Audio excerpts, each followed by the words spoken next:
They beat Kerry on Sunday is even going to be better than when I went back to Coal Island after beating Steve Davis in the final of the World Championships. Yes, I'm sure that Tyrone would like to add Brian Mullins an All-Ireland title to the other major titles that have been brought to the county in recent times.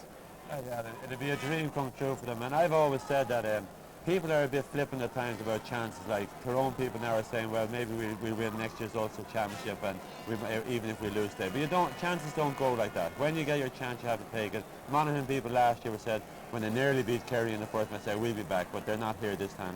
So Tyrone people have to take the Tyrone team if they ever want a chance. This is it. And hopefully they will, you know. But amongst the nationalist people, I suppose, in the north, the fanaticism for football is so deep and is so strong, much stronger, I think, than it is perhaps in any of the other provinces. And yet, on days like this, they haven't been here very often. Why would you think that is, Brian? It's very hard to put your finger on that. I wouldn't see any difference between the Mayo support last year and the Meath support that was here for the semi-final.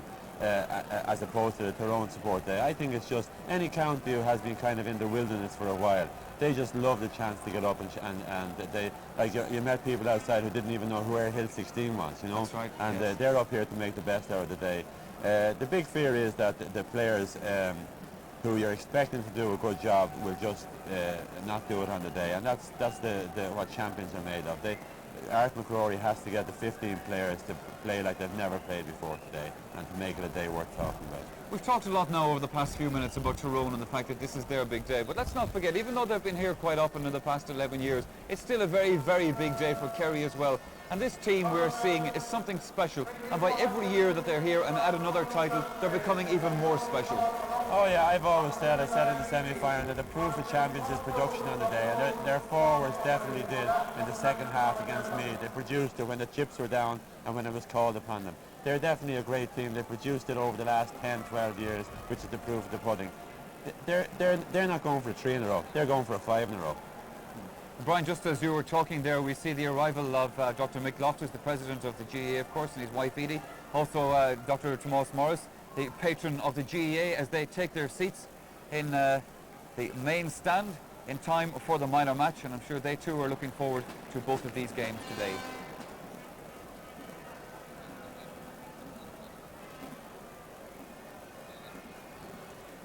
Right, Colin McIllarney, I was talking there to Brian Mullins about the fact that this, of course, is also Kerry's big day.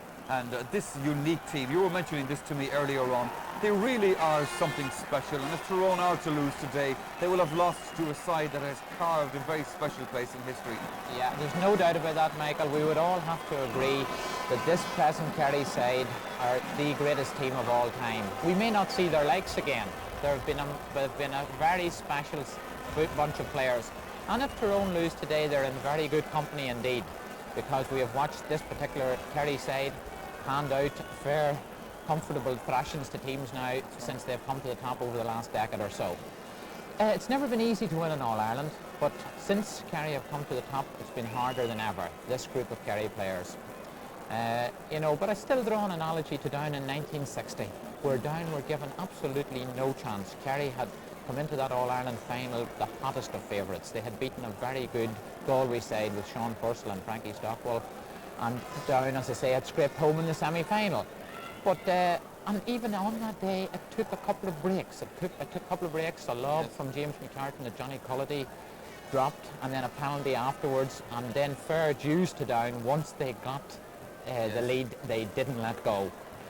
So as I say, you know, if Tyrone could get make the most out of the chances that they get here in the early stages of the match, and they will get the chances, if they make the most out of them, then anything can happen. Anything can happen, and as they say sometimes, and very often does, Colin. And that is something now that we will look forward to a little bit later on, the senior match coming up at 3:15. Mention of Sean Purcell, by the way, I saw him at the Greyhound Racing in Shelbourne Park last night, looking fit and well. He is too. But now we are going to concentrate on the minor match, the minors of Cork and the minors of Galway, for whom, as we said earlier, this is also their very big day. Who's going to take the minor title? Is it to go west or is it to go south? That we're going to find out over the next hour or so. So let us join our minor commentator now, Micheál O'Shea. Míle maithagad agus Sinead agad an Udan Takahimach Parkinson, Fodin Gali, Fodin Horky Marompo, ach Sinead Galivanson, agus Ed Etachtamach, agus on Bua Untuch again Galif, Nagawil chéidir chréomh buaiteach agus carach ó buachala an san a mohalá páisce I cin tú go bhfuil na héanaí a gceart chain tú sa chur leis an gluthe seo agus sinné an san chun sios macúilteid agus dáthaí ólachtáin an dáthaí agus tar an ard dáthaí agus na corpaig a brath é siúd a ghaimsiú os na lechúil fintána choragáin an sanna mo a lá agus agus Bob ó Húnacháin a rá chuid cogar na chluise fintáin an captain agus dar nó Bob don agus na ránóidí agus an treinálaí chomacían agus treinálaí anna bhaid fad airithe go húntaach le Bob ó Húnacháin ó chuir sé a bhail córna óga chorpaí agus an multóid inis fiochantíad uiridóid an heid a dalhain sannaige an éon bhuiil an échar tá sé chan tús a chur le chluthe canis na héidir sna minóid Berre a gaiid inisige an cehar bís an san gan tána choragáin Gabriel ó mélálaigh an chaid an áde agus tús chuir leis a gluthe agus pihín brenach an chaidige siúd meachtasteach a déir go gaiilebachar an ónsaí Stefano Brianistic sa chóna immer sé siúd a reás a gluthe le canis an chiad chaid blantamachige timp le chúg beidir stahad nó mar sin amach an gó agus seachúin an san meachta ruha réanir Polo Davís an a bheachtaíocht diantaige tá sé meachta fólathe chalís diantaid Polo Davís a go Mihalló Tarpaig agus bhain gortú beag gasúd sa treináil chomá céanna is stoilm go bí a bhéad a gostaiise anna felladóide a chalís diant an sannaige agus kickséir Gabriel ó mélálaigh tóca hiige tapaige buirteisteach go dtí nula go tuama stig sa chuoine seansaige siúdar scóragáil builte trasna i gan dúamach aiban ó hachéiran hall er de welle idir ge gáach tá buiteid dahí ó lachgáin a dul hór na caide agus buite ar siúd a Padre go following pleban a caide agus á bhla lena cetóg agus í róhhaga bhí halló Crowley agus muinte na gailí go tréin ar an ónsaí Más ó maín builteisteach a siúd a chi sáirithe builteisteach mí halló Crowley agus chomach céanat más ó fianachta í fachta go Crowley mí halló Crowley a plebach an dala ferfiún bán builte póngarach go mai mé mar haris a déh líne tepe hensan ar ráhí de búrca í cheansú agus mar sin kick teh líne a an den gaileh leis agus chúgvéidir agus dahad amach ón gúil anna chóngarach den déh líne agus cór na bíthe ige mítar na gailí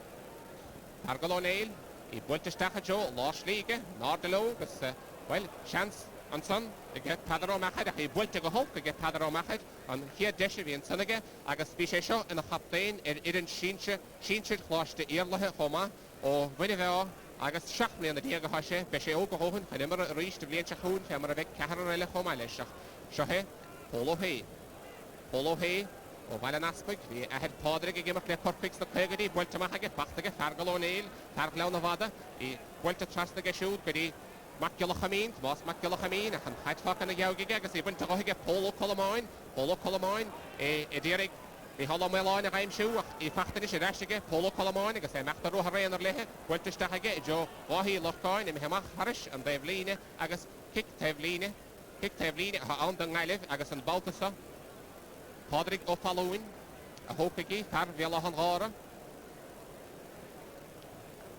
Féin díirich a líne chúgvéidir stahad go teach an count tapaige hógant well a sé diantaige bhfuilte I jo Lord Parke Fergal O'Neill a dalamh agus an multóid agus focaige le mí halló Crowley sin éon sanna chalís diantaige agus eile nómáil chalan an hiicséir tóca go tapaige builteisteach go deas go dtí más a maín for sé gáchúil builte nóna go siúd go dtí Padre O'Machad ach chalís dianta O'Machad an san I g marcas ó na chúid agus mar sin hiicséir a ann agus ba chóid go naidóch leis an gaileh an countsa a scóráil builte go tapig go dtí más a fianachta agus I builte meach an tunnaige go dtí más Macgillachamín an chiad scór aige más Macgillachamín sin éon sanna Cholína bháin aimsithe ag an gaileh agus gan éon scór fós ag corcaigh dar nóníil meach suas le tíó mat I guile más Macgillachamín an fear go bhfuil an chiad scór aimsithe ó bhealach a gára siúd chomá an cuman céanna le Martin McDonagh agus Ishmael tá Galway Soccer she's an ishta me capatashi dek bra Finak to hona score and all agus an ish tá coolin fachega so Jenny Shishin along donish. Agus an Galway in on see goni Sean Shoigan captain the Ford went to go hall and Sean Shoigan son. Tar bóthar na trá an Carlár Páirce sinné captain the Ford agus inspiráid a hurt together in the Galway dimmer sé siúd an nudig gloch ó mac céanna. Tá sé suas le sétra heríirde agus de haumpla a hurtan sanige the in the Galway mar a bhí in the collar na rá chud in the Galway soccer to shees agus ráchúlín inisisicha ach tar nó tá cór na gaoithe agus suas le cheirinomatí imar a mithe polo hay we had Padre Gimmer play Cork so blian 90 pegadó with the strachamorta so pobl scoil bailan aspect weltamach anach hongracht an Devlin agus níl omar chu agus Cork chuir in on sige I Sarah Henson Sarah Higamahage Jodo Haril weltanona gegadi Kevin Branach anish count more or diagonish ta jo im the Carnoige Mardeloid im the Carnoige agus well chance again goal by Henson Polo hay and then Rove Ruid Sarah Gama weltamach shoot goody Gabriel O'Malley and Harfield agus nachtarún sí cheap welter over hige Sarah Henson agus Sarah Higamahige Briano Sheed agus Anna Lano Briano Sheed and Gallup couldn't take a chance to score what was Pianach and Vice Cone Kikerik in him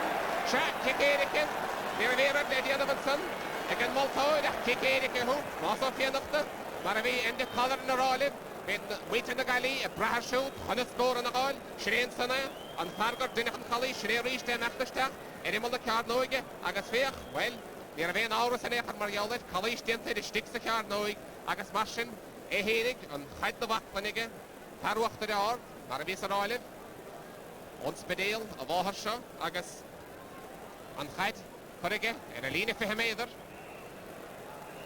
agus well an maltóid ar áilis I thocarú an ahuid díireach tebon Look a shady egg, count on a hawk to cut hard, because count yet on a yefid again of the Glohim.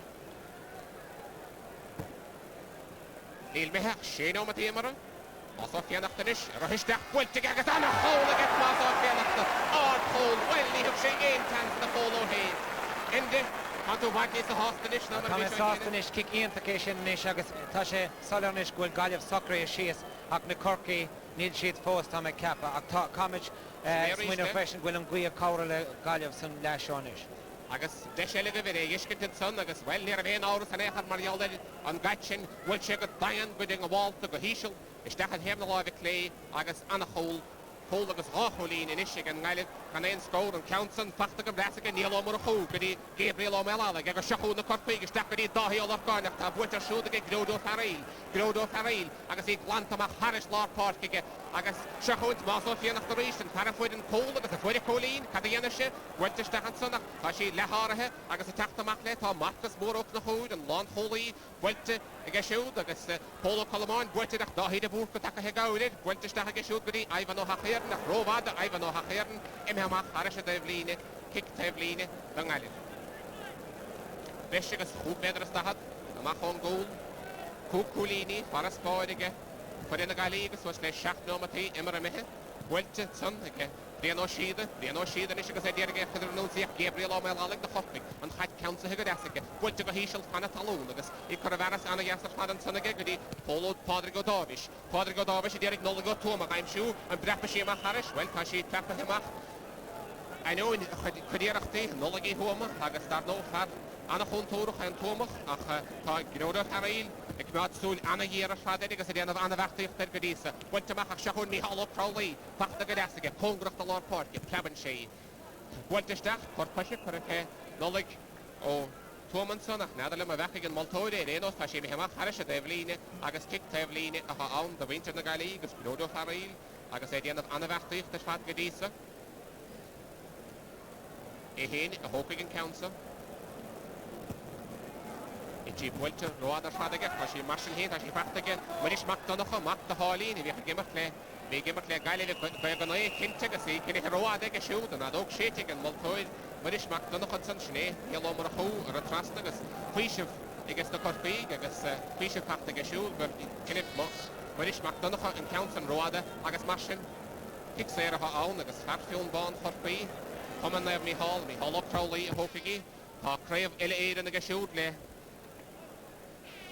Cláiste Chris 3 an rig agus an Council tóca hiige ní tí meheróadach fachta go míhall me láin anna felladó éise buirteach a siúd a Joe Gahi ó Lochtáin agus na Princess McWalter atar a bert háisi agus sí meheach de rím lána berteach agus marsin meheach aris an líne fóríl agus na ciceach a an de Adrian ó Brenain ó Chomaneh Mihall Tarsa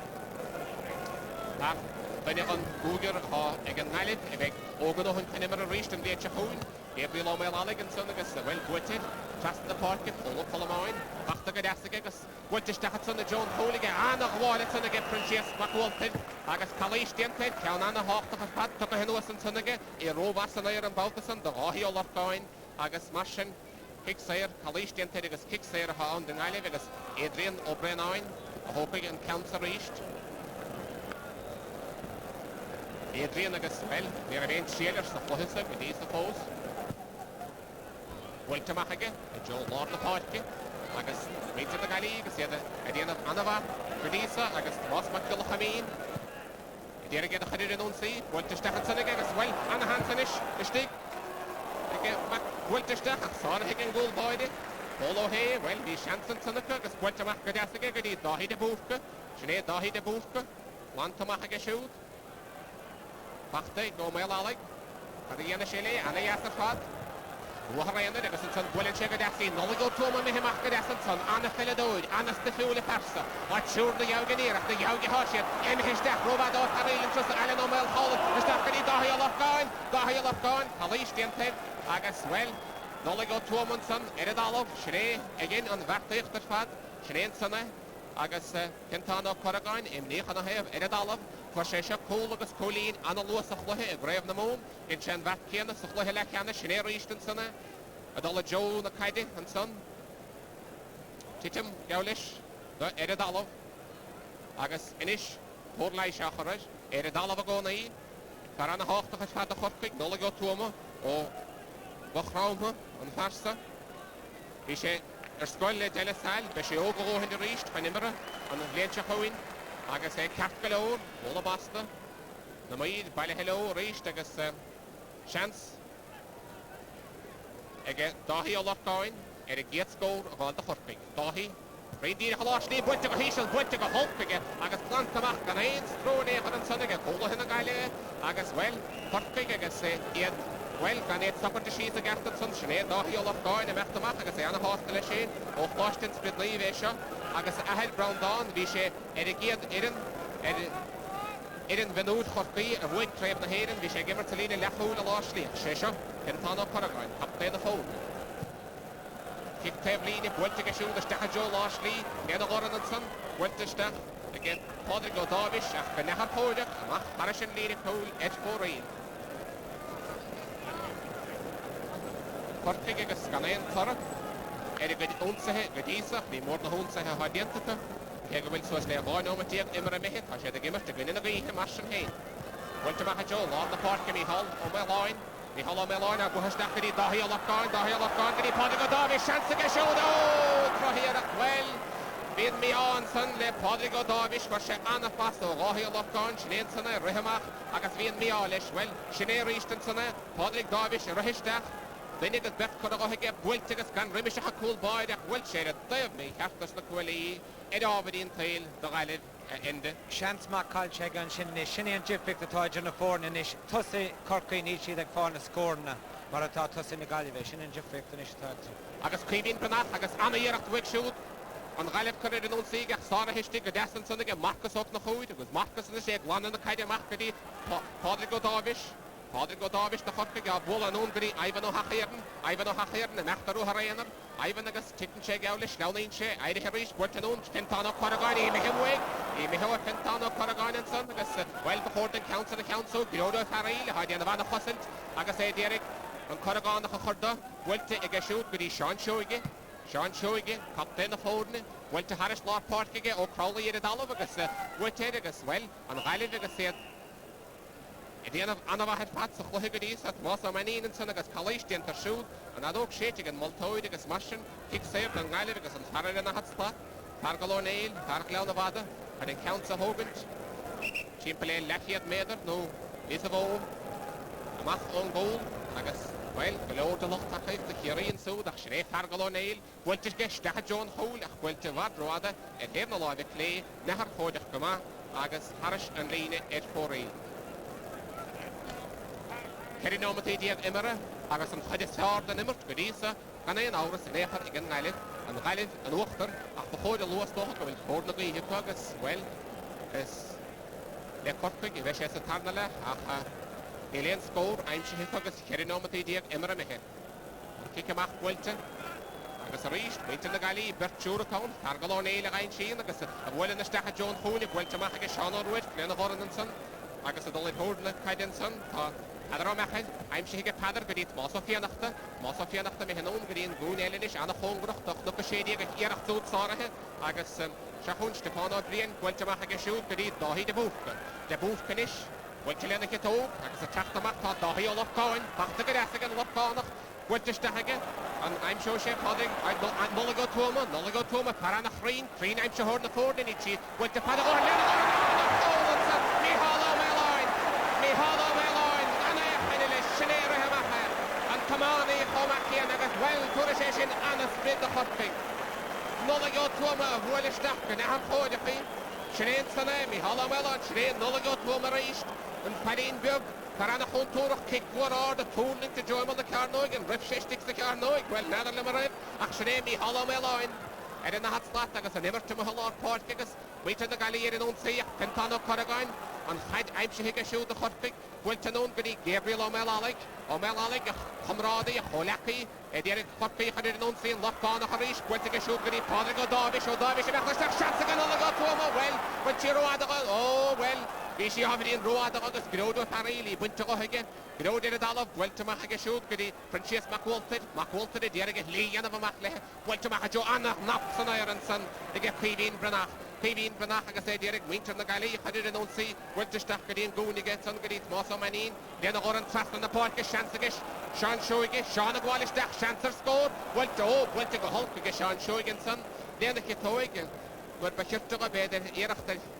I chur varas pas húst a gine gas na tusa he vír histeach a hug sé fé scór agus well isteach in bhláán a chuir is dócha nuair a heitid snéitsanna Sean Shoige teachtamach agus Tintan ó Corrigan agus bheall roch sé go bhfuil sé gortathe sné captain Chorpaí agus mar sin an adóg séite an multóir sné Tintan ó Corrigan an son ach bheith sé cat go leor a déireann in amach go bhfuir sé buile tá sé ruhanón agus go dtíon léimhlín a déireann beidir go gcuid fí códlaise fear bhí frompa. Well, tá sé capgalór, ní sé dul bhíon daimhlín agus teáid cholamáin mar a bhí arála bhí túisce a rénos an haidhfuilte amach aras lá na páirce pachtan sanna go Pargalónéil í micha bhaig pachtar náisiige an dúra sé fé scór, well ní dhéanana bhainte go híisialaige agus aimsithe deasan san agus Stefano Brian go dtí dáhíad a bhúcha chaftún agus tican sé a dála agus a míonna chaidhhaig agus well tá sí pachta go cnúta hat náisiige snéan sanna Weltige Polo Colomán go dtí Mihalo Meloin and Parafuide Cone and after Stacharúthar ar anna miróide seans farsa agus well golóir taí go siúd ar bheith bart go Croke bhín sé ann leis na hamánathe agus bhí sé ann le cúpla blian leo agus leis na peladóidí le cúpla blian chomá céanna anna peladóid chomá céanna agus kick séir nóthaige tópa go tapig bhfuilte trasna na páirce Podrigo Darvish dul na teo ítí bhfuilte robatheige Sára Hestig an son ige bhíon ó siada agus plantamach agin siad a chul lá na páirce bhí halló Crowley dul ar tóid tá sí aimsithe níis bhfuilte go dtí Podrigo Darvish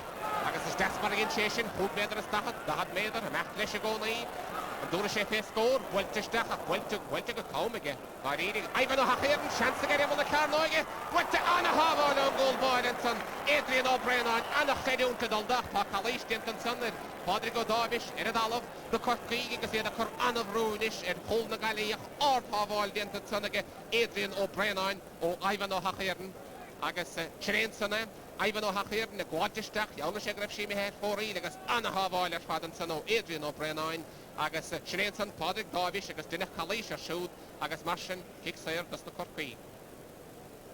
Háchúilín idir na fórne agus dáhí a lorgáin bhí sé anna chám ó nuna tá chéana bhín cad a dhéana sé an báltasa.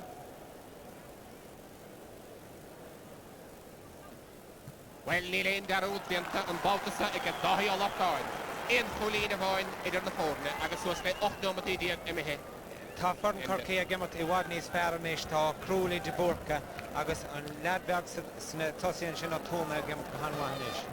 Mar ma hagat ende agus Adrian ó Brennain is a crúna caidir lína fi méidir agus snéadan san éad an árdar na fálaí sit an árdar san tehéirda de hol na canálach an haide túlinn te mahalár na park le na goran an san ag dahí de búch gosteachí ní hall mé láin an haid gacha go deasa go siúd ún blin sé timppel bhfuil sé stechaí nóla go tuama gaidí bhfuil agus sechuin seansas san ag polo colamáin seansa an golamánach bhfuilte go hard bhfuilte go trín ag polo colamáin tá na fórne postgó Héna dó inis ag an ngailid agus cúc Héna dó ge Corcaigh cúc cólíní ón daobh más maiile agus snéansan polo colamáin ar a haimach tar a dhiimiid anna bhasach le heile cheannis bhí sé gimmart a lá parcas a tarna le ón I réanach an farsa agus is beag duine an gumant san a bhí riamh le Corcaigh ach bhí donna chomar a chún tamánaí lo agus snéiríiste chaidige mo halár parca buirtige go dtí níl mar a chúh ar bailach hasláin bhéire go bhfuil créimhid bheánach a chunta buirtige dú Padraig Davis seansa Padraig Davis cad dhéana sé go hard cholín agus well má bhí Corcaigh go holpa dús a chluithe tá sé a gimmart ásanis a sé a gimmart a gcuine na gaithe agus sinné Padraig Davis san an sciberín agus Corcaigh chorach an cínige agus teáid é siút le Anthony I gimmerín le sinse Corcaigh an sciberín Cholín bháin ar a spáid inis I gas na Corcaigh agus suas le denómatí imar a fácas a chéadle an chaidirístige Padraig Davis a chaléistéanta te mud an lína chuúg beidir a stahad agus well na Corcaigh an lában uachtar cosúd le tamlín inis fiú bháin a gine na gaithe I hallá mé láin tar a gimmart ar a nahad slat a hócaigh an kick sair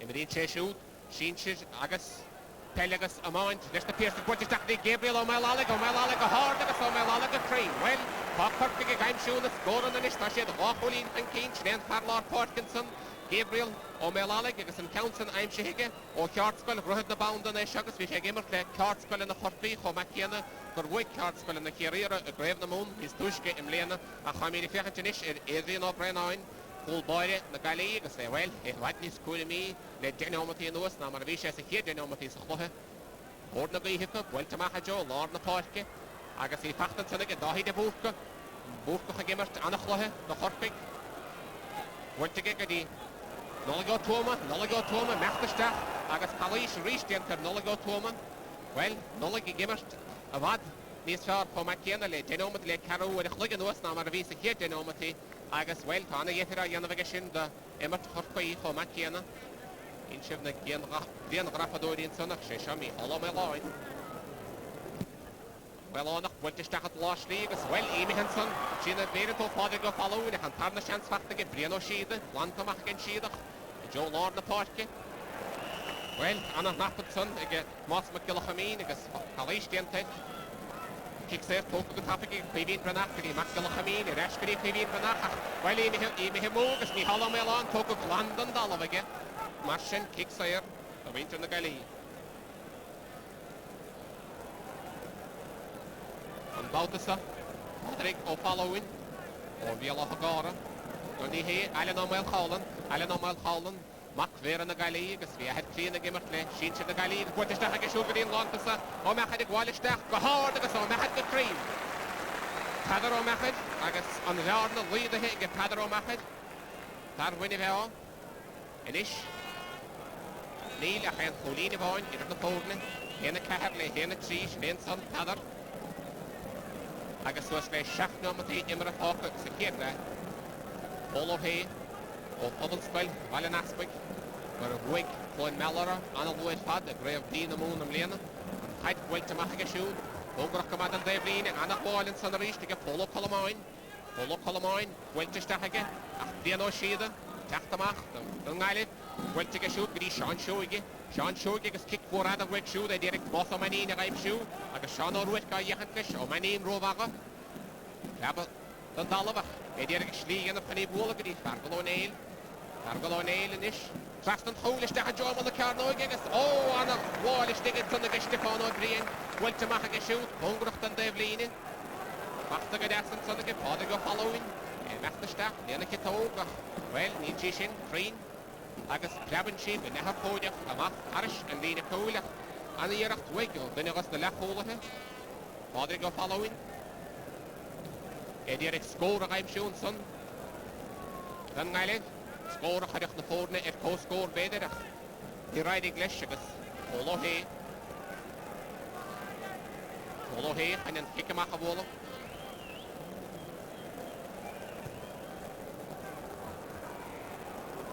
Polo Calamine reached and that did the reach again, get him up and partner who is a kale, because Denta Gadasaka, all the go to him, because Butcher shoot Gadasaka, Piano Sheed, because Piano Sheed, the Takahino, the Nishid, soon of Mandasha, oh, and the Yasins and the Dahi, the booth patient, Dahi, good evening, me Hollow Crowley, me Hall the Macklish.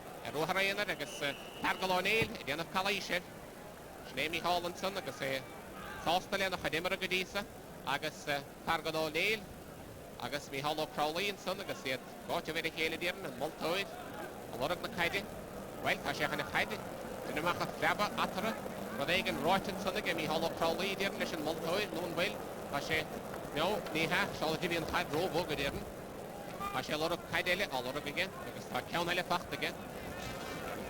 Hel no plan accounts in it, now the Ken here in a Ramogi. Hongroch the Lord Park is kicks there again, but we hollow probably. We should all go to Cherodeg and a Multoid after a dollar of near again.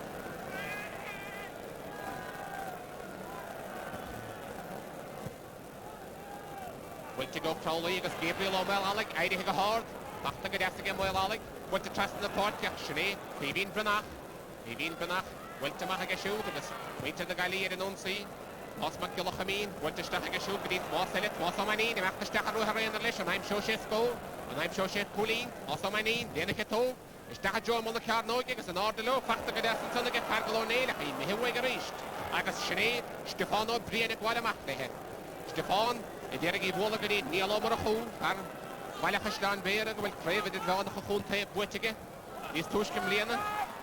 Agus well and Taunson, le Paul Godavish and Council of Shoe, well to Hungary, Ivan O'Hachiran, British Pool Better Stahadama, and after Stacklish, Cork, Leshigoni, Alan O'Mel, Holland, Rovaga, Macver and the Galley, Tachtama, and I team player, Machter O'Hara and the Regoni, went to trust in the park again, Schneet, Mossofianachter, Agus Anna Peledo de Farsa, went to Stahajo, Lars Liga, Hollow Crowley, went to Shoulder, and Heidemark Natter, and Ahapoda, Stahajo and Lean, Poligus. Slaunin Chile, amach, Congrach and Son, then gold, look a shady, Harrison Lina, Ed Forey.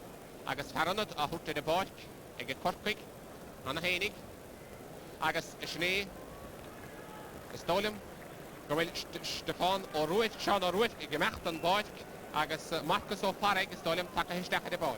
Marcus O'Farreg, every Shaktiag, Taka his deck the Hoine, Agus Sean or Ruit, Emmett and bark.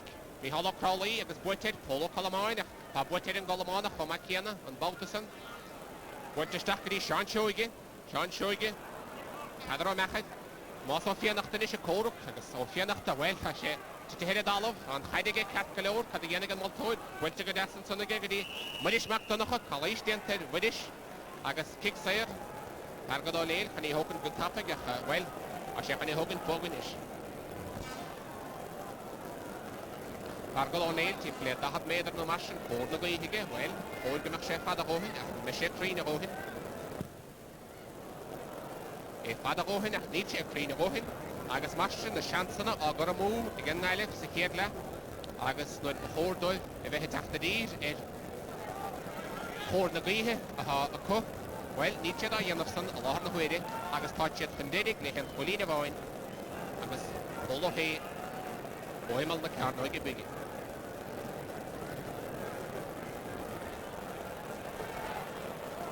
Weltamach, Gadi Tentano Coragain, and Adok Shady, and Multoid, the Hollow Crowley, a hope against Kicksale. Well, team play all no with no machine of Hoppocagus. Well, can up an Atra, Akulini Boyne, Neil, Leha Hora Catra, Agasavi, Edith, Nahamana Hess, of Mohicanish, is Tushke, Housestone, Nagamehantarnala, Erosa Fadagas Shakoin, Corky, Ivan, O'Hachiran, well to trust in the park again. O'Hachiran, a Mach Harrison, Devline, Agus a Rish kick Devline, on the island, fishing as full better, Stahat, a Mach, goal agus couple of road into Galway format the no shade attack hele green goal mar rego taril agus your look she go will follow attack hele no green have the live play invested have the live edition match attack hele no green have the live play Kalish Gentenson against Stefan O'Dean agus kicks there poker go tap against Pergolone but just that was off here after oh schnell nein reached and wait and can noch hat pad eidige poor clash go nei Wel te maak die middag maakt nog Kalish Genten middag maakt nog agus wel chance is ige op je nachte en de voorne en hard en posto is er regen nog aan no meteen pakken in de shop agus lehammer was op je nachte agus wel haar ook zeloha en we het score beide ik lehammer Shahet Moss Renos agus a Hansige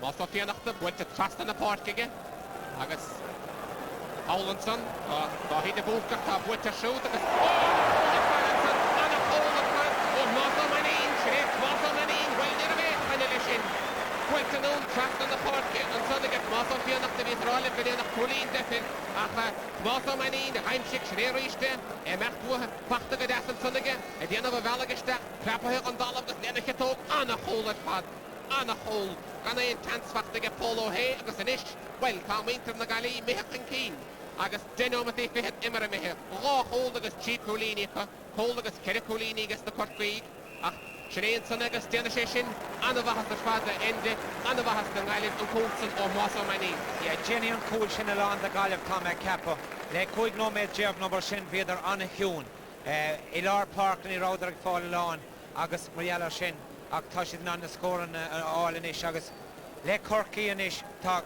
ne linch la cool tashid elgamar skohanwa ach ni na tosin an score an all Caftgalore ende agus tá ráhol agus Chicolini ag ngaileh hol agus Chericolini ag Corpig ag leham an sa barca Croke. So then that is the situation at half-time of the minor match, and I can tell you that goal by the Galway corner forward, a white cracker down here at our end of the ground, and we had a very good view of that, and I think that will put Galway in a good humour going into the second half. But it's a very good minor match and a very close minor match, and one of which we're looking forward to the second half, Brian Mullins. Yeah, both teams have been on top at different stages of the first half. Galway at first and then Cork, and then, as you say, Galway just came back into it there. Good. Well, now we have some pictures from outside the ground, I gather. This is the Kerry team as they're just about to arrive at Croke Park for the big match. So if we can have a look at this. Team making their way towards the dressing room before the start of this All-Ireland final. Owen Liston, how are you feeling? Feeling good, yeah. Yeah. Everything will go well for us. And all injury problems, anything like that, all We're 100% sorted out? fit, yeah. Do you think this is going to be a really tough one today, Owen? I do. Yeah, we're expecting a tough one. So we're just hoping that we get the breaks in the day, really. And at this stage, despite all your experience, you just a little bit nervous perhaps at this moment? Be sure of it, yeah. All right, best of luck to you.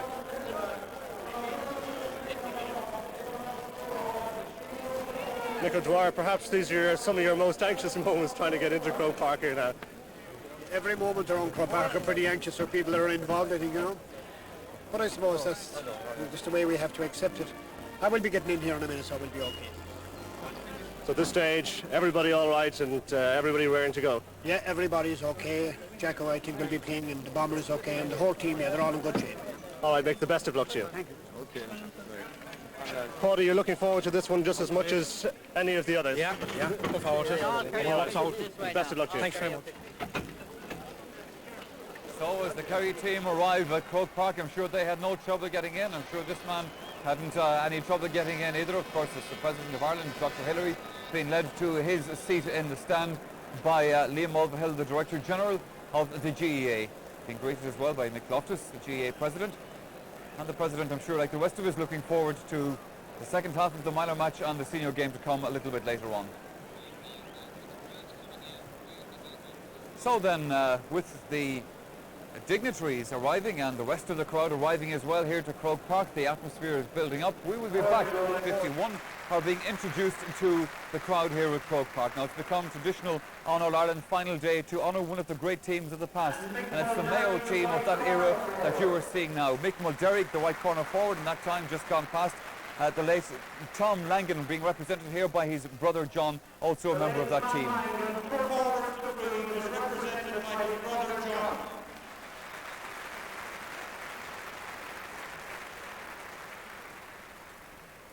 Joe Staunton was also a wing back.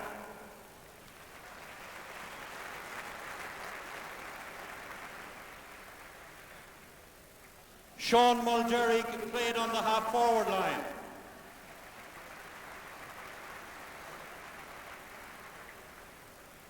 And also in the panel were Father Michael Caulfield,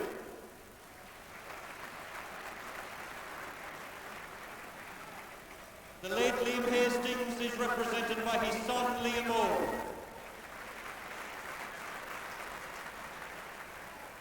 Next, Tom Acton.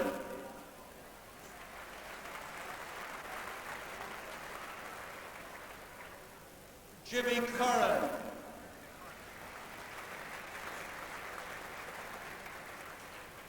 Willie Casey.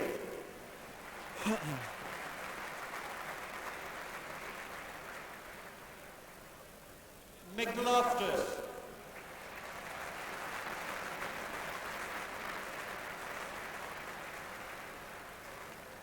Michael O'Malley.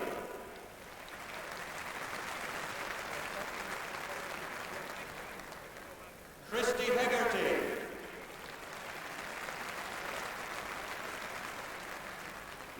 Paddy Jordan.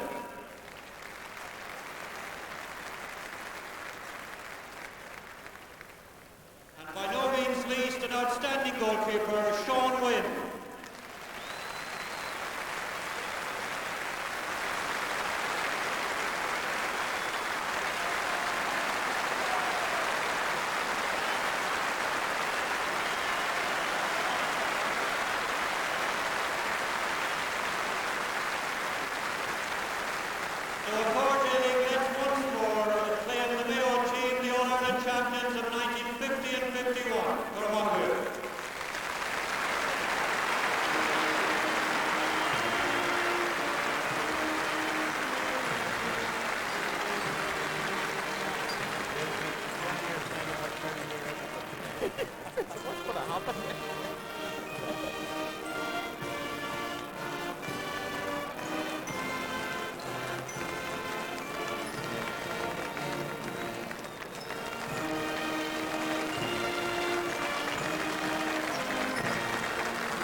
Final, of course, getting ready to come back out onto the field. The news from the dressing rooms as regards the senior fixture is that Kerry are most likely to be unchanged, though there's still a degree of concern about Jack O'Shea, a flu victim, of course. Tyrone haven't yet arrived here. The news I have on the grapevine, at least, is that they will be unchanged. Some of them experiencing the Croke Park nerves already, unfortunately, as they make their way through the heavy Dublin traffic to Croke Park. With me, I've got Tony O'Keefe, who is the Secretary of the Kerry County Board. What's the latest position then, Tony, in particular about Jacko? Well, we're playing a selector, and we hope that everything will go all right for him. Like, Jacko did have a flu for the last couple of days. He's been vomiting and that, but we hope he's all right this morning. He looks a lot better and is feeling a lot better than he did yesterday, so we're hopeful that he'll be able to last most of the game, if not all of it. And Owen Liston? Owen Liston is fine. Great atmosphere, isn't there? Fantastic atmosphere. It's great to be part of the occasion, you know, and we just look forward to a great game. We are too. Tony O'Keefe, thanks very much for talking to us. We'll go back to the match straight away. Let's go to Michael Lester. Gaulish all of the Tarnalat came going Ahru didn't take a dial to Basco Granach Taka Edibart, and I live as Yalrock Shagabe me hollow Tarpa behind me hit a shaggy much sticks a hoine, Agus Kirodo Harrel, Amo, Lachola Hagas came going Polo Coloman, and Law Park Kurtik, Agus Gobel Gabriel, Omel Alex Saline, La Hussig, and have the log of play, Martian, Ho Ahru, Yetson, Aha, Edida, Eden, then Tarnala, on Heidigan Maltoid, a lot party, Agus Cordley, he get Kurtik, and Katanard, Agus, Toast Coalition, Anna Hapson, and Son, again, Pavin Branach, Agus say, a Derek Kalish dented, and a dog shade, and Maltoid, Agus and hit kicks there, so Tarnala, I'm Shehe, again, Nile. Pavin, Agus, Yalacha, Namrog, Arunage, no, Abbey, Fargalo Nail Hound, Fargalo Nail, Rohistachan Sonanish. And kicks there, will take Alan O'Mel Howland, Agus Budgestach Sahonia, Agus Shahe. Dahi, de búsca, Wantamach go dahi, Lenach tóg agus sné grúdó farílí, mi hebhfuig ach take gaudir, Alan O'Mel Callan, Trabana Caidag an Dalva, Tachtamach, agus Anna Lana Dentige, Alan O'Mel Callan, Wantamach, Harris Lord the Park, Polo Colomani, have a Lord Park, finish a corpig, good Neil O'Maraho, good Cantano Conagan, Anna Hoimer to a corpig. O Conagan, Anna Count, the John Hole, well, Shinner around, Graven Counson, Harris and Lean, Ed Foril, Bout the Death, Co Emera, and Son. Bouta das Coimer and son, in the Corpig, agus Shnee, Jack O'Shea and son, fan got a long pint to Mariolet. He shall shock the flog of rave, no, the guy is shot as a labic, agus Quashamach, none of fish, Videla was the Kiri, agus well, Fan on them Imra at Hain, and over on Hyde, Weltamachatson, agus Chancega, Cantano Corrigan, Captain of Fordley, Ogahar, the Star John Hole, agus Ivan O'Hairn, and the Hornet, Pabuete, they get Princess McWalter, agus Anna Rohira, to get chance, and son, Anna. Lana, Mach, and if you get Princess McWalter, a Tachtamach, and Rohare, and go there. They reached it, Winnie Bert for a Gohege, Wilton Sonage, Pretty Alan O'Mel Column, Eshan of Bull of Hishel, Panatalo, well, live against throw, and Echer and Vihallo Crowley, as Kalish, and Vihallo Crowley, and Baltison, they get Pivin Granach, I guess Mashin, Fixer, that's the Corpy, Port of the Hippogas, Young Rock Shakeman, and Raleigh, a Derek Faronod, Elle, a Hotel Bark. Well, tá Denicha gortathe, when it's Netherlands, a baby hall, the Hemi Hall on my lawn, Nolly go to and Perrinberg, and Anavartich the Kirla, I can say, Eridala, because Court Lai Shacharin, Nolly go to and son, Shinte, and Adigas a Lehet, Tim Pele, Shachameder, no Marsh and a Machon goal, Court Laish and Doctor, Tonomor of Holt, like a Hamach, Agus, well, Tan Farsa, on the half the Pad, the Eden Horpy. Anna Vartich dentige greip Canish the moon, and Sohela Canish, I can say Gimmert come on Sokomor, so for Henomati, Derek, Remish Lahama, Ach Tasha Catgalore, because kicks there again, that's the pot beat, Timple, Lucky had made no machine, I'm on the goal pain, went to get topic, I guess Cabanchi and son, as she fact to get the heel of coin, the hard the Stack John Hole, I saw his stick, and then Rose throw and son, I guess Lantamach, Joe Lord the Park, Basco Brana. Basco, Pavin, Glenhoran, and own Green, Marish McDonough, Macta Harlin, Weltica Hishel, Panatalo, Stachajo, Evachet, or Mahadi Cork at the Dalavan.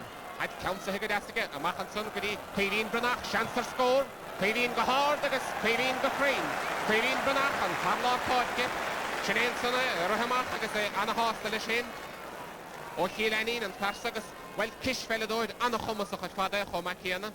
Bishe in the Hayden, Fe Hoch Blian the Deer, well, Nietzsche Hain, Shach Blian the Deer, Beshe Ogohan, and Emma Reach, Do Cahadig and Ilif, Hena Cahadig a Corpig, Cole, Avoin, Eden the Forne, Polo Hay, Weltamaka shoot, and a Hongrach the Lord Porke, Agus Kalish Dentonson, and Polo Colomine, Polo Hagimertinish, a Lord Porke, Bishe Gimmertsna, Latasig, Erdo Shachta, Bautalage,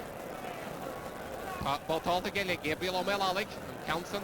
Hooggeheges, Korpiger en ons heeft fachterstige Princess McWalter, McWalter Galemach, is Kalish-Dente en McWalter, Timpele, dat had meider no Marschen Amach, on de Holheining, Nodo Faril, Hagimertenish, de Lechoil, hebben Mother Vasco Branach, Weltamach geshoot behard, die Hollow Crowley, is Tepe Hershoot, dat Shafet Fargaloneil, because he bought the stuff for the Quavin Branach, Quavin, Chancer score, Elige Quavin, Welta Gahard, Welta Anavahage Quavin, Hoholin, Akakele, Anagas. Anna Emertonson, again, Varmore Artsa, on Kish Teledoid, no taller, Aha Teledoid, no taller for Makiana, Agus an Ish, and Raleigh, Agus Edadian of Anna Horror, and Night the Wehe, Do Kui, Hena Kahel.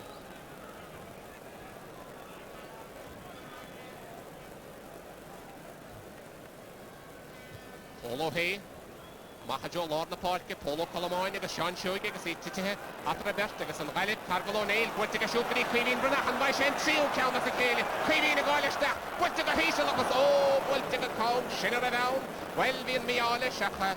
There be an hour of them, that Dork Chef Holin, Dern Gemerchen is a hostile Shen, well Hook Chef Hole, because, well, Yanach Cole, and I get better father number Cargalo, near a Talish, well, Che, and there me Carcas the Quilly, Agus, Polo Hay.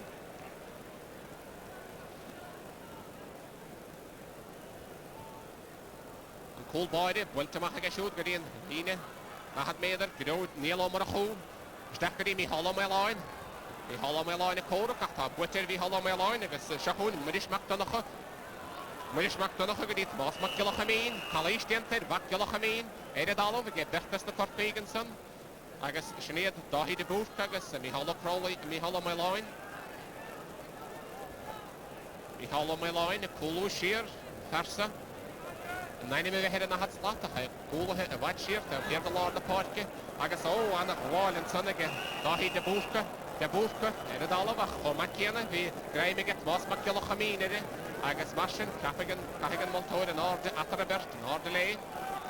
Sí ríist agus más a mainíine, gháil isteach seansagan mainíine, well, in immer chut sa slóga, diantan sonnaige, cín brer dauran, an adóg séitigan moltóirin, rénos, agus mí halla Crowley, agus, well, frísib mór na chorcaige sin, mar bhí sé siúd, an mainíine, go tréan sa tóid, scór an baltasan, well, tamach haris lár páirce, Brodó Farraíl, an ón grí Alan O'Mail Challan dít más o'r fianachta, a macri myris macdonacha gwaelistach ar o'r hyn o'r siansig e macdonacha, machdystach ehemedr, anna hansig e gohord the crane. Sian myris macdonacha'n son, anna hostel e sin. Agus an ghaile fydyn am o wadnis far yn isla tarna len am ar fydrych túsan. Ie, tá na Galway gemati wadnis far agus gohori he cuivan branach, tá sé gemat gohan war fad. Agus yn is fecyn sé gwyl an sprit imihe o chwys sin imro'r e Cork. An Galibh mar a endera a déanam anavach agus anachluthe a dhémartige Pévín Brunach anna gácholín aimsithe Counsan Gweltamach ach taléis dianta an bátasan a get más mac gelachamín agus marsin kickséir das na Corpaig agus da ráhí de búrca par poblscoil Gailan Cholig par a bheith ógóhaint chun immer a ríist Gweltamach a gesúd an isach ní tí Gweltaroma a agus Brodó Farraíl a déarach tarachire Dalam agus chomach géanna Fargalón Éil Brodó Farraíl a gaim sin Gweltige.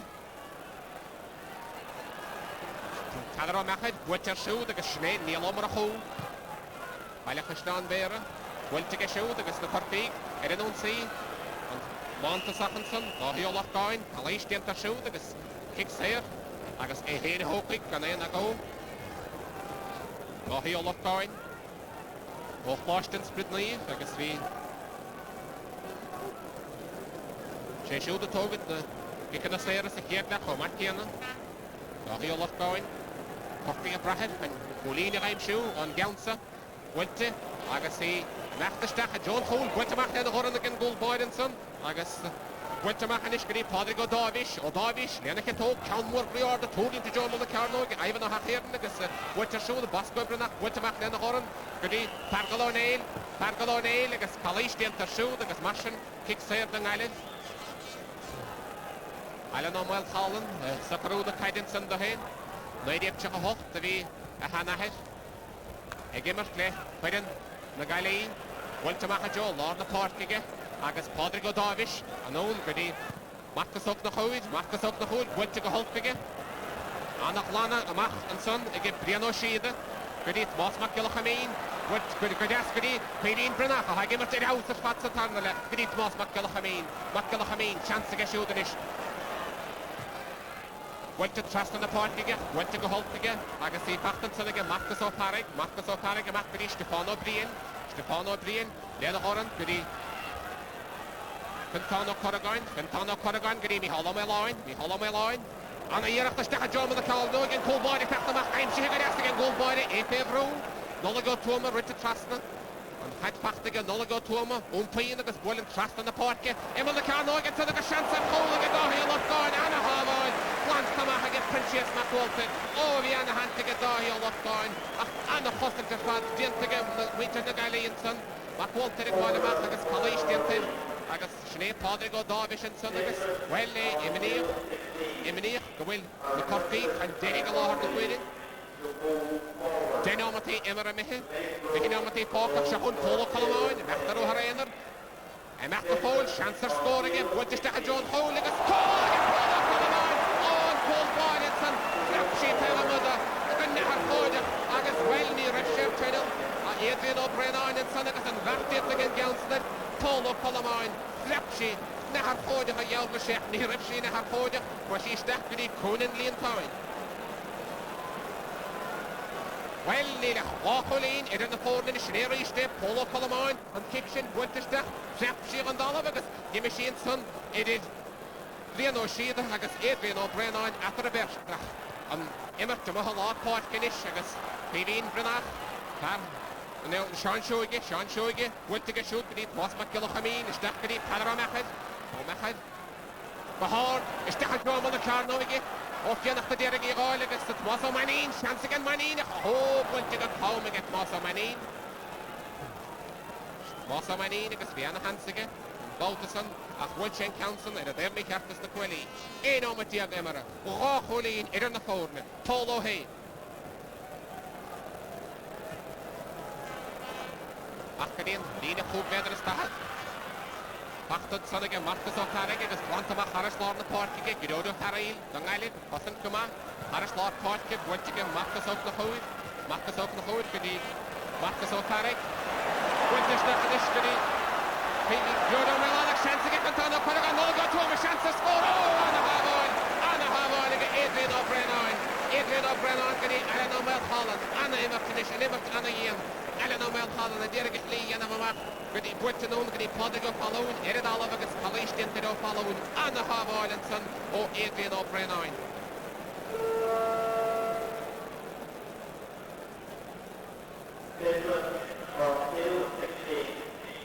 Kick served the Galway. Diano Sheehan. Agus Ronan O'Sheehan, pack ahead of board the hotpick. Parabig immer just the menu in the rig, agus Emmy had on board by Gabriel O'Mel Ali.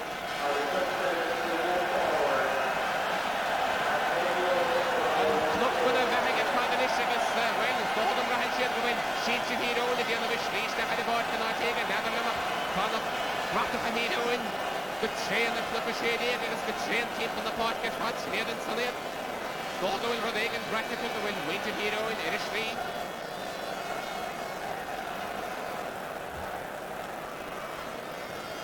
Serson, Wiltemach, Bachta, reached to get Polo Palomine against the Cortiga, Corrin on Siege. McWalter, Princess McWalter and Long Holy, Takahama Hakadas. Went to Harris Law Park again. Bachta, Anna Yasa, and Sonic, Plaza Mani, chance to get shoot. What is that? Twas of the video method, Adromacher, chance to get shoot. Kalish, the Antigas kick. Sarah Al, Dungai Vegas. Erlínig fi hemméadam, sé council of a chór na bech ach ein cholín a bhain idir na chór.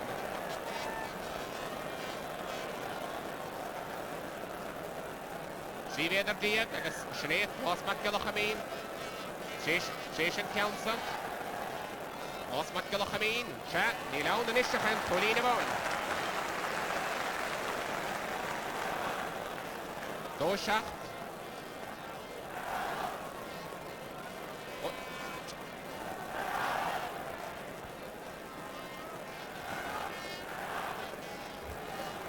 Mark McCrory, you're arriving now at Croke Park and about to go into the dressing room.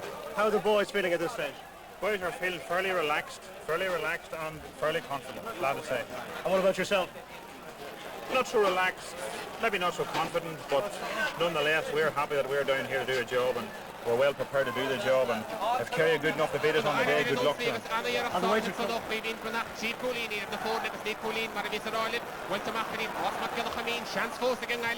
McGillochameen, Gahar, then a Kitog, was Dad John Hole, Gahar, that began in Bug, with a Devney Cactus, the Quelly, agus Ende, on Island, Idian of Anavasa Tarnala. Now she take Emmett Gahan Wahanish, agus Mariella and Howard Shin, Adrian O'Brien on Hookshin on Howard of Tamakapa. Capcalo, agus Kikamaha on, Allah the Huide, Dust the Cork, Polo Hay, and Council Wiltamaka, Harish and Lena, Hood Better Stahat, agus Kalish, Denta, on Sun, Bout of Arnelli, and Jan Shoige. Agus Green Deer, Gaulish, Erlíne, goed verder staat. Kickseer, Dungailiv. Fargal O'Neill, the Corona Kaide, Agus Fargal O'Neill Hain, a Hokigan Kickseer. Do Schachtle, Do Cahet, Chicolini, Agus Nicolini Von Maravis Olive, Atra, on Galiv, the Chicolini Shankanki, Agus Shane, Fargal O'Neill. And Kickserson, Voltish Dahage, a Jomal the Carnoga, Queen Brunahage, Hard, the Gramuna Kaide, Voltamaki, Padro Machad. O Machad ar bula Macadi McGillochameen agus well beidir number capacity on Sunaka need she shame hepos Moss o Kianachta Erigihilach Anona Gihil Pan Council and Mehamach Harish and Lena Coolid as well ní hín ceanna chuige Harris an lína ag fóríle bhil for amach aige chaidéile a bhil amach ó imime le ceart nóige ag polo hé. Polo Colomáin ag éirí go hard buite in agus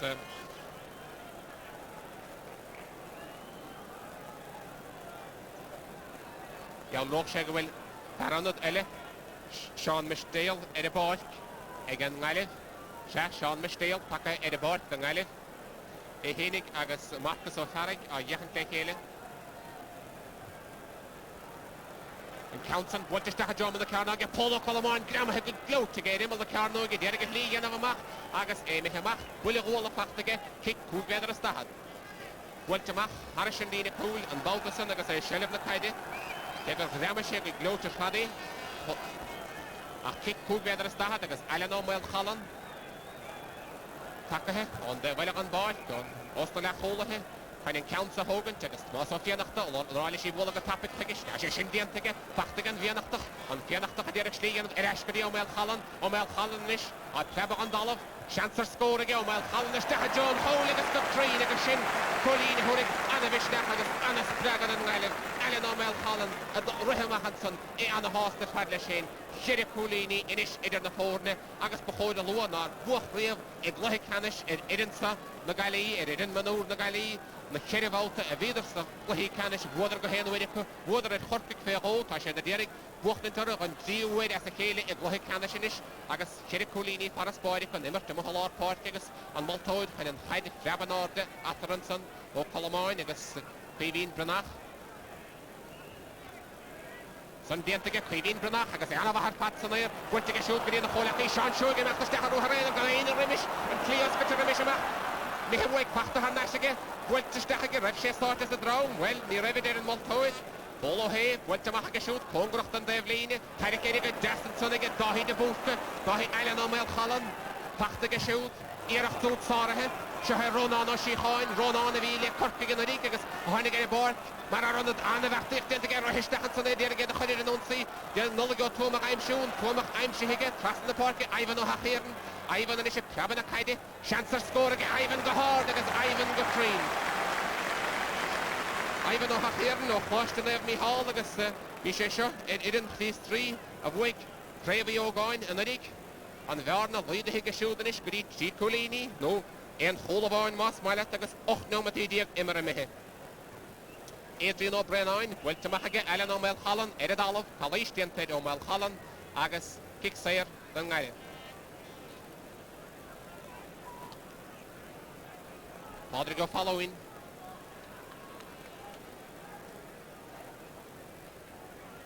agus Pádraig héin a thógaí bhuilte Harris lápáirciige Rónán a síáin lena oran ó following a ríis tí gramathe go following é deir go lí anamh amach chalís déantaid Pádraig go following den parna huirin san agus well an báutasa ceart go leóra sé Alan O'Mail Chalan a thógaigh an kick saoir 16 méadar nó mar sin amach an gúil thógaigh bhuilte nón an san go dtí Marcus ó na chúid agus bhuiile fachtaige Marcus téistan Maltóid an adó go bheith séitiige agus mar sin focail ag an Maltóid le Sean Misdale ach kick saoir a hán de chorpic cúgvéidir a stahad amach ó na gúil chénig agus well éonmatíag fáca go sút chuin an bhearna lídú bhuilte amach a deolár na páirce gródú Farrell anna chóraá dhéanamh agus gimmert anna bhá den ngaileh go dtíach an Council fáca na gheabhaige mar sin héanaí tí caiitir pat fósaige táinis bhuilteisteachchan san go dtí Ivan ó Hachéireann amach dí Mícheál O'Mailáin an Mailáin a eis go dtí Hachéireann seansa go siúd ar scór 5 méadar amach ó bhuilte anna olgach bhí chalís déantaid ceart go leor bhí chalís déantaid sanid agus mar sin kick saoir a ann Basco Brennach bhí kick saoir a ann do chorpic agus tí Coolini atar a láthar na huideach ní dólam gur fada le bhéig mar tá dáhí mór ó lochgáin roiisteach an kick saoir sa hógant agus dénomatí fácail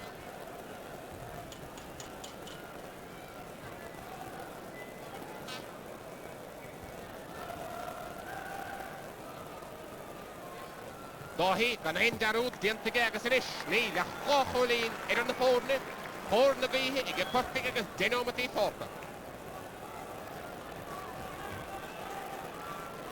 Adrian O'Brien a bhfuil amach go dtíon lína 5 méadar agus a sé gród ó Farrell a hoping in council.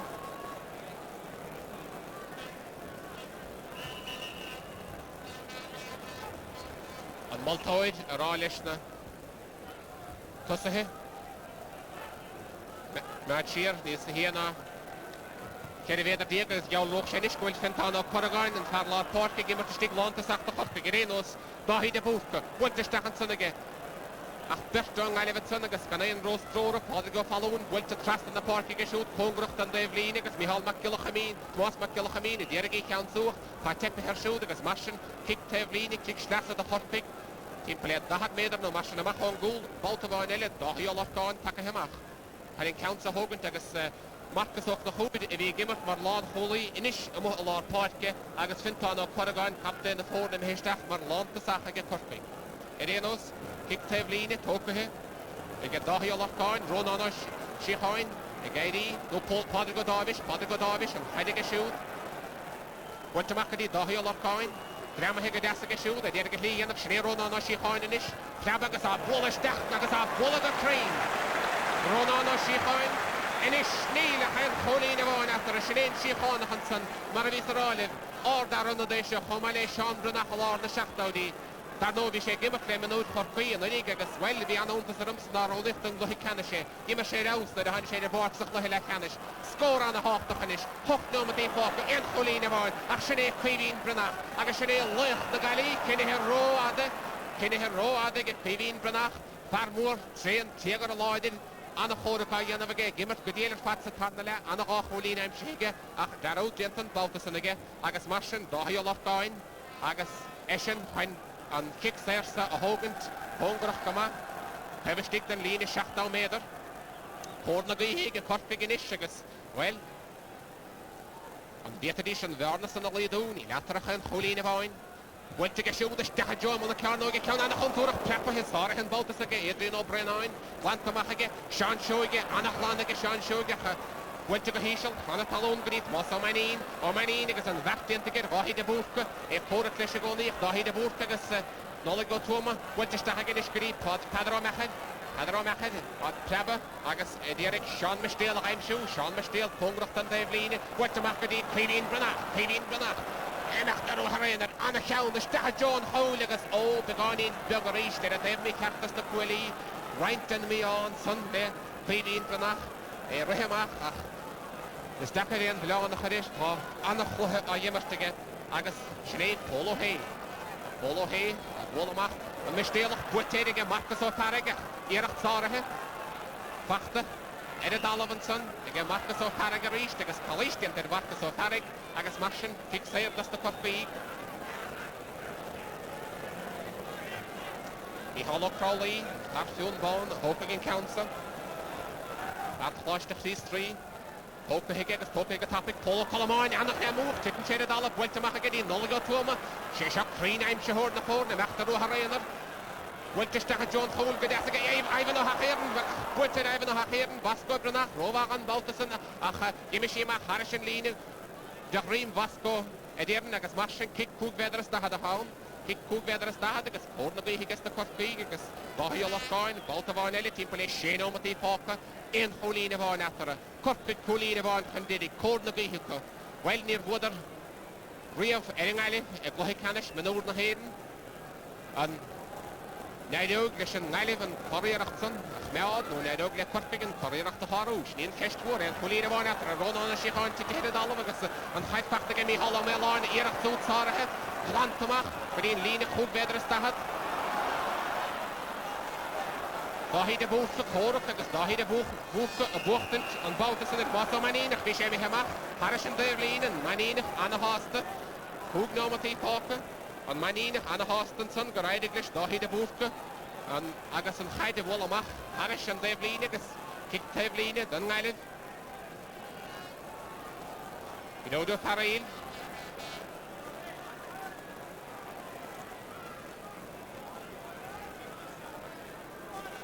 Agas Favalin, Fought to Rimish, or Lochvechana, starting to Haverica, Lord the Huid, Corpig and Derek Lane, Colina Vaughan, Do Hoch, the Galliv. Do Schacht, Corpig, and Ralever and Onsi, Moss, Omanin, Wilchester Hagashuti, Moss Macilochamini, Kenny Heroadige, well, the Hill Howardation, Wilcher Harish Drasdani, Catalora, Vichy Kenny Heroadige, Agus Mashin, Kick Sarah Andas the Corpi, Timperley, Jenny Nomati, Emera Falker, Mihalo Crowley, and Lacholi Lloyd, a Hokigan Council. Corkig agus yet fair road Eric Colleen I'm sure Sherry Nomati Falker Mihalo Meloin, and Faraday Barker Croke Hikey so him, Leshna Hamana hen, or the Wiggy Valier, Eric Laforne, Hormone, Baltason, Kicksayer, Kalish Dented, Agus, Dahi, Olorcoin, and Lorconach, Kicksayer, Bultige, Stahajom, and the Carnoig, and you have Hodek, Agus, and Full Boydenson, Agus, Anna Huralt of a hen, Agus, and Kinny Captain to get in, Liggin to Ganson, Matt Harrison Line, Ed Foreel, Martar, Riharaj, Ed Dishing Island, Lehan Coolin, Yvonne, Lord of Winning. Agus Farron Adele, Tacht the Bark, again Island. Agus Swisley, Shino Mati, Grillian, no Mashin Falker, Shanansone, or Crystala, Norman or Crystala. Agus is Dolim Gabit, Moss McGillochamine, if I'm Nihat and Bark, Norman or Crystala, Takahead Bark and Art, Shino Mati Grillian, on the Galip and Keen, Lehen Pauline Yvonne, Wiltamahajol on the park, Polo Calamon in the Dallo, Mihalo Melon, Witter Shoot Homakiana, a Tepehead, Eleno Mel Holland. And counts in the ball agus Mashin kick Tevlin agus the Corpi. Dahi Olorcoin a reached. A Hokigan counter. Dahi ha gimmet the Lord Parkinish. Chino Mati Falker, Built trust in the Parky. Agus Rob Buittenson at Father go Darvish. Kick Tevlin a reached as the Corpigan counts in his Congree. Schnee Father go Darvish, Rihish Dackenson agus Bledo Shida. Ekmad Soul and a Yerid. Dahi Olorcoin, Buittenson a shoot the Joe, Emil Carnoige, and Ardilog, Gaffagadastic, Diano Shida, Derigi Wolamakani, Sean Shoige, Ache, Teppenel, Tashi, Pattenson, again Normano Pistolo, Agatha Buittenson a shoot, Lena Goran, and Son Gadi, Sean Mishdale, and after O'Hara, Shansic a shoot, Buittenson a shoot, Gadi, Wasofianachta, Gazimi Hewig, Agatha Buntagadasson, Agatha Lantamachanson. Nici Buitterova had father Shahun Sean Shoigi. Roy Nomad Falker Buitters that can Masofianachta, Buitter is that again Shogi, Maso Manin, chance again Manin, Hagwalish that. Call up Vienna dog shaken here. Neil Hoydog Counson. Kick Edike. Agus Gan Falker, Roy Nomad. Kick Edike. Van Nalif, Kalish Denton, Agus Hagwalish that. Masofianachta Hokigi. Better gemacht Deschelle in the ganze Hogan, a Gishkin to reach, Sheshat, Wasofianachta, or Wachterard, or the Midoid, or Peladoid, and I'm sure Shane Council, Mayen and Bedlishing Island, or Fianachta, Boylan, Buitter Jim Polo, Sorry, Buitter Stackers, Polo against Panorama, Edirin, Paul Boyd, Edison, Polo, Shrek, Panorama, a Harada sauce, a Harada remade, Branch, to make current skill Eden. Edal Sheer, Gadi Buhali in the Piribe, and Fell Gueltamahaga, Adrian O'Brien, Pachta Mohanson, again Marcus O'Parrick.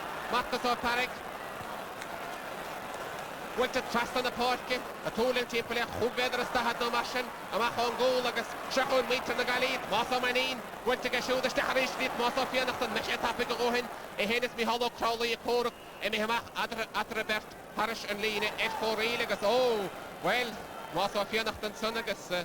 E Cork le Mihalo Crowley ach Kikemach a haun the Horpik Tri hocht le Doshach agus an Galib the train agus Shree Marcus ook na Hoid ach e Mihawig Builte get on Ashi Han Gni Polo Calamine ach Builte in Galaman ach e Builte Mach Parish and Tevlin and Son agus Kik Tevlin on the Horpik agus Dale Focus was le Lano Matimera agus Dahio Olorcoin when he counts a Hogan, well, ni hay, Ligan Sheda, Dahi de Burka, because he went to get Gadi, Pentano Corrigan, Captain the Ford, Cadena She shoot, Corky as well as to Toolwag, ni Laura Machin, Fuvine, Lena Goran, Stachanson, Gadi Marcus O'Farraga, Ashgree, Pentano Corrigan, Wilmer, yes, after went to go hard, went to go calm, Agus Denomati, Emmermehe, Agus Shinawilligan, Inish Denomati, Fihet Emmermehe, See Hawk, the Doshach, Agus. An Reilegus na hen jar of it skill, gemeg, she had Bokach as Koog, Krev na Heden, agus sin ráidir a gréibh na héireann riamh chócín marsin níor buach riamhara a gréibh na héireann sa minúid agus bhfuil is bhór níl rá é sin. Builteach tá na dóg an chluithe buite ag an gaiileh agus indicálar an buite anna chóraach déanta agus a tartha. Spántas anna hásúla ar fád ar na Galway agus tásúla am go bheic méid láin in himróir sin ar an sin seach na Galway gan cúpla bliana mar sin. Snéad an sanéad agus iad Harabh méadach, Harabh lógáideach agus an scór dearnach an gaiileh 3-8 churann scéala éan buite agus san Corcaigh 2-7.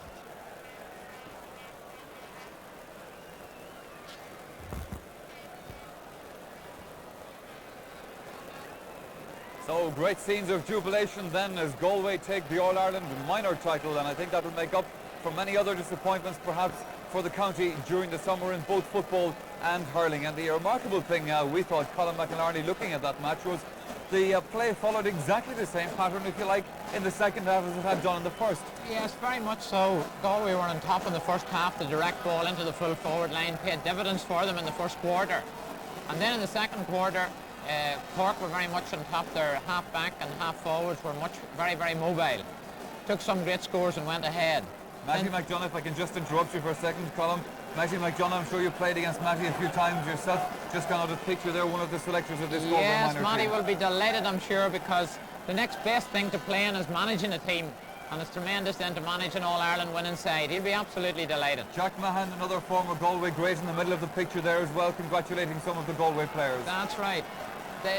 With this team, they have the makings now of, a fine side there. Midfield, 2 big men in the middle of the field. They had the edge in strength and determination all through. We're very, very taken now with Kevin Walsh. As well as being a big man, he was very, very skillful. We'll hear much more of him in the future.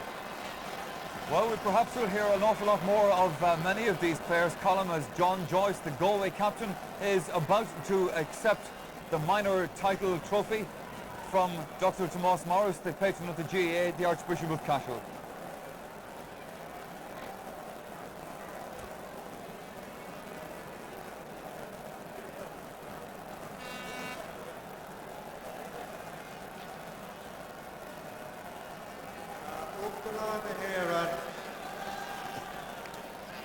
Heilsi vet Cardinale here in the Askway, so Carby Galea, Mullimshire, Quillen, the Galway.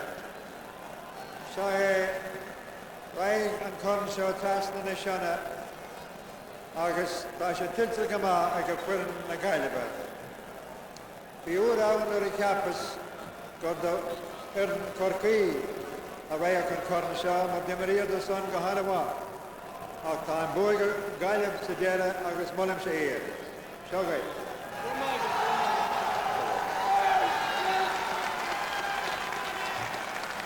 Gramahagan, an Uteron, a Corja, the Ahasurum and Corin Shaw, a Gaku, her son, Furin, Munyer Nagayeva, Gramahagan. First and foremost, ladies and gentlemen, I'd like to thank the greatest man I know anyway, John Tobin, our team manager, for his devastating encouragement and inspiration throughout the year, through our whole campaign. As he says himself, this team is not a product of the last 6 months, but rather all the work that's gone in around the county at club level and at colleges level. And thanks very much to them. Keep up the good work. It means so much for us to bring this cup back to Galway. And I know it'll mean just as much for the Cork lads. I see you out there, lads. I want to give you 3 hearty cheers. Hip hip! Hip hip! Hip hip! One last thing, I'd like to thank our selectors, Jerry Fahy, Matty McDonough, Kieran Parta, Seamus O'Grady, and last but not least, Micheál McDonough. And Tommy Keenan, sorry. Gura Malgat.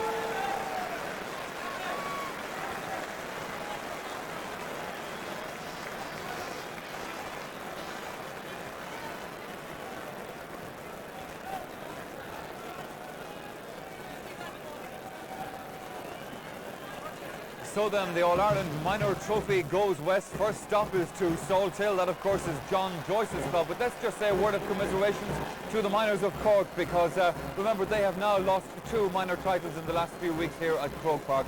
But now we look forward to this game, boys.